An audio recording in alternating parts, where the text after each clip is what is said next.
আপনারা যুক্ত আছেন ডেইলি সানের সঙ্গে। আমরা আপনাদেরকে দেখানোর চেষ্টা করছি ইজতেমার ময়দানে কিন্তু দলে দলে মুসল্লিরা প্রবেশ করছেন। আমরা দেখেছি যতটা বিকাল বেড়েছে ধীরে ধীরে কিন্তু মুসল্লিরা ইজতেমার ময়দানে আসছেন এবং তারা যার যার খিত্তাতে যে জায়গা দেওয়া হয়েছে সেই খিতনাতে তারা কিন্তু জায়গা নিয়েছেন এবং বসে পড়ছেন এবং তারা অপেক্ষা করছেন ইজতেমার আম বয়ানের জন্য। আগামীকাল আজকে সন্ধ্যা থেকেই কিন্তু আম বয়ান শুরু হবে, আগামীকালও কিন্তু আম বয়ান চলবে।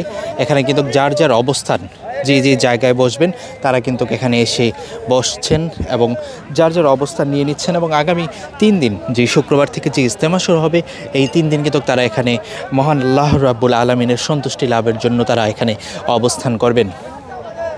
আমরা ইজতেমার ময়দান থেকে একদম মাঠ থেকে সরাসরি আপনাদেরকে দেখানোর চেষ্টা করছি ডেইলি সানে যে এখানে ইজতেমার ময়দানে যারা এসেছেন তাদের সবশেষ প্রস্তুতি এবং তারা এসে কিন্তু সবাই কিছুক্ষণ আগেই তারা এসেছেন, আমাদের সাথে কথা হয়েছে। তারা একটি দল এসেছে ব্রাহ্মণবাড়িয়ার আখাউড়া থেকে। তাদের জন্য নির্দিষ্ট যেই স্থানটি রয়েছে সেই স্থানে কিন্তু তারা তাদের সব কিছু রাখছেন, রেখে কিন্তু আসলে তারা প্রস্তুত হচ্ছেন। এখানে কিছুক্ষণ পরেই কিন্তু আসরের নামাজের আজান হবে, সেই আজান তারপর তাদের রাতের রান্নাবান্না সেই প্রস্তুতিই কিন্তু এখান থেকে নেবেন তারা। দর্শক, আগামী শুক্রবার কিন্তু প্রথম পর্বের ইজতেমা শুরু হবে। যেই ইজতেমা শেষ হবে রোববার আখিরি মোনাজাতের মধ্য দিয়ে, তারপরে সোমবার কিন্তু দ্বিতীয় পর্বের ইজতেমা শুরু হবে। সেই ইজতেমা আবার শেষ হবে 3 দিন পর আখিরি মোনাজাতের মধ্য দিয়ে। তারা কিন্তু রোববার আখিরি মোনাজাত পর্যন্ত এই ইজতেমার মাঠে অবস্থান করবেন। সেজন্যই কিন্তু তারা আজকের ইজতেমার মাঠে কিন্তু দলে দলে প্রবেশ করছেন। না, আমরা যদি একটু পাশে যারা আছে তাদেরকে যদি একটু দেখাই, এখানে ইজতেমার ময়দানে যারা এসেছেন তারা এখানে আগে এসেছেন, তারা কিন্তু তার জায়গায় অবস্থান করছেন এবং দুপুরের খাবারের পরে কিন্তু তারা এখানে বিশ্রাম নিচ্ছেন।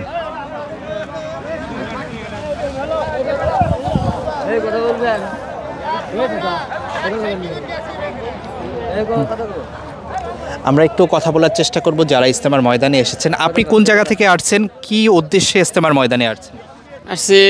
আমরা আসছি বগুড়া থেকে, বগুড়া জেলা থেকে, ধরুন থাকা থেকে আসছি। আমরা 14 জনের সাথে চিল্লার সাথে বের এসেছিলাম।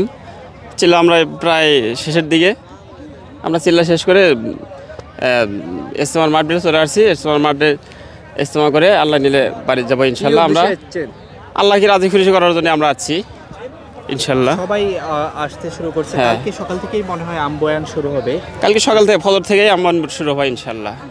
জি, এবার মুরব্বীদের কাছ থেকে কি নসিহত আশা করছেন আপনারা? আল্লাহর ভালো ভালো কথা যে নসিহত করে ওই আল্লাহর কথা অনুসারে যাতে আমরা হেদায়েত পাই, আল্লাহ রাসূলের কথা জানো হিসাবে আমরা চলতে পারি, এটাই ইনশাল্লাহ। আপনি কোন জায়গা থেকে আসছেন? আমি বগুড়া থেকে আইছি। আমরা একই জামাত। জি। আপনারা কত চিল্লা লাগিয়ে আসছেন? আমরা গতকাল আইছি। আগে চিল্লায় গিয়েছিলেন? না, আগে চিল্লাই নেই, প্রথম চিল্লাই দিলাম আর কি। এখান থেকে চিল্লায় যাবেন? এখন থেকে চিল্লাই যাবো না, কাজ আছে, কাজটা সেরে তারপর চিন্তা। আপনারা কি উদ্দেশ্যে এসেছেন? আমরা উদ্দেশ্য চিল্লাই বাড়াইছিলাম আল্লাহকে রাজি খুশি করার জন্য, যাতে আল্লাহকে রাজি খুশি করে আমরা ইবাদত করতে পারি।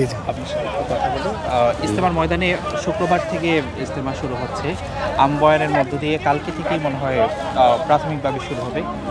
এইটা নিয়ে যদি একটু বলতেন। ইনশাল্লাহ কালকের থেকে ইনশাল্লাহ আমাদের যে ইজতেমার কার্যক্রমটা সেটা কাল থেকে শুরু হতে যাচ্ছে। তো ইনশাল্লাহ আমরা আগেই একটু এসেছি, কারণ আমরা বগুড়া থেকে এসেছিলাম। আমরা একটু চিল্লার জন্য বের হয়েছিলাম, চিল্লা শেষ করে আমরা এই ইজতেমার ময়দানে এসেছি।